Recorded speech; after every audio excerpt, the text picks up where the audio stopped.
So starts the master bedroom tear.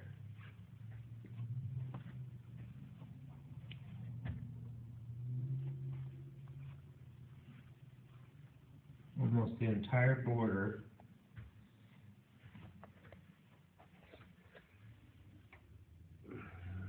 And then holes throughout the actual carpet. There's even some smaller ones right here too. And then you go to the back wall again, and it pulls some more.